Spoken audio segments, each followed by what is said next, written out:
पौराणिक कथा रावण का जन्म कैसे हुआ।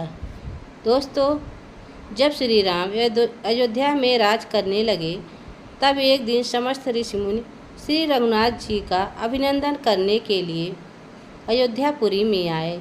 श्री रामचंद्र ने उन सबका यथोचित सत्कार किया। वार्तालाप करते हुए अगस्त्य मुनि कहने लगे, युद्ध में आपने जो रावण का संहार किया वह कोई बड़ी बात नहीं, परंतु द्वंद्व युद्ध में लक्ष्मण के द्वारा इंद्रजीत का वध सबसे अधिक आश्चर्य की बात है। यह मायावी राक्षस युद्ध में सब प्राणियों के लिए आवश्यक था। उनकी बात सुनकर रामचंद्र जी को बड़ा आश्चर्य हुआ। वह बोले, मुनिवर, रावण और कुंभकर्ण भी तो महान पराक्रमी थे, फिर आप केवल इंद्रजीत मेघनाद की ही इतनी प्रशंसा क्यों करते हैं? माँ महोदर परस्त विरूपाक्ष भी कम नहीं थे।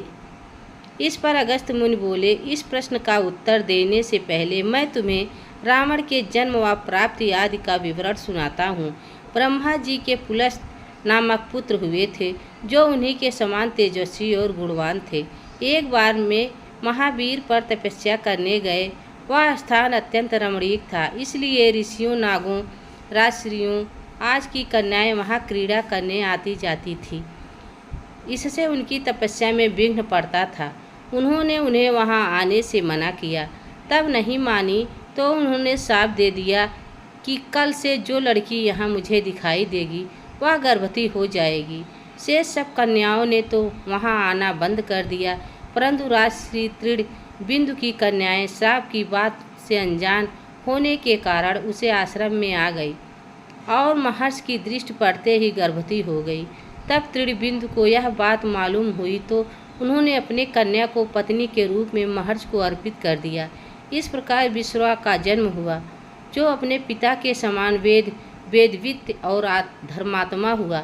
महामुनि भरद्वाज ने अपनी कन्या का विवाह विश्रवा से कर दिया। उनके वैश्रवण नामक पुत्र हुआ, वह भी धर्मात्मा और विद्वान था।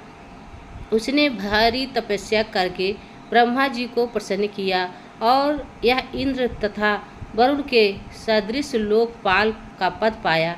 फिर उसने त्रिकूट पर्वत पर वासी लंका को अपना निवास स्थान बनाया और राष्ट्रों पर राज करने लगा।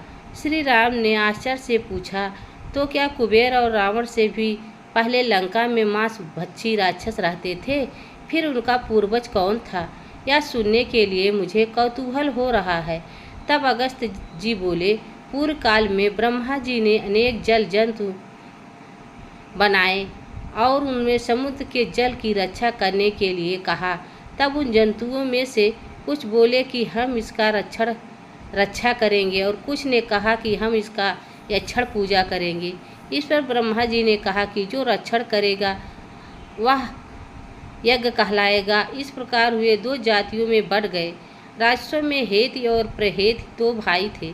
प्रहेत तपस्या करने चला गया, परंतु हेति ने भयास्यु विवाह किया, जिससे उसके विद्धकेश नामक पुत्र उत्पन्न हुआ।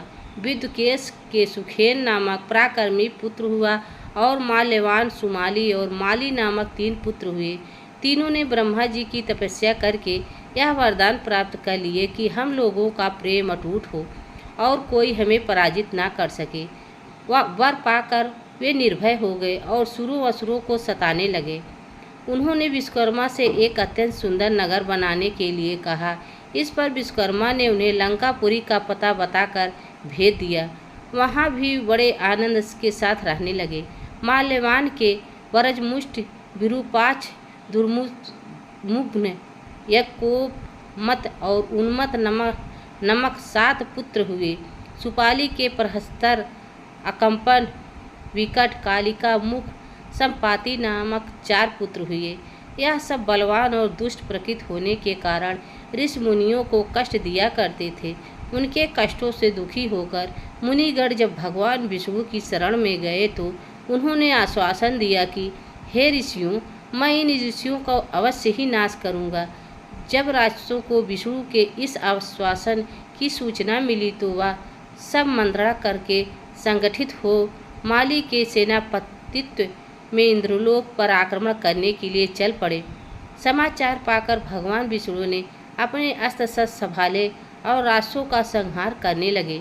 सेनापति माली सहित बहुत से राक्षस मारे गए और लंका की ओर भाग गए। जब भागते हुए राक्षसों का भी नारायण संहार करने लगे तो माल्यवान क्रुद्ध होकर युद्ध में लौट पड़ा। भगवान विष्णु के हाथों अंत में वह भी काल ग्रास बना। शेष बचे हुए राक्षस सुमाली के नेतृत्व में लंका को त्याग कर पाताल में जा बसे और लंका पर कुबेर का राज स्थापित हुआ। अब मैं तुम्हें रावण के जन्म की कथा सुनाती हूँ। राक्षसों के विनाश से दुखी होकर सुमाली ने अपनी पुत्री से कहा कि पुत्री, राक्षस वंश के कल्याण के लिए मैं चाहता हूँ कि तुम परंपराकर्मी महर्षि विश्रवा के पास जाकर उनसे पुत्र प्राप्त करो।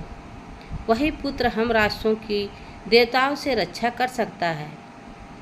तो दोस्तों, यह वीडियो आप सबको कैसी लगी कमेंट में ज़रूर बताना। चैनल पर नए हो तो लाइक सब्सक्राइब ज़रूर करना। तब तक के लिए जय श्री राम। धन्यवाद।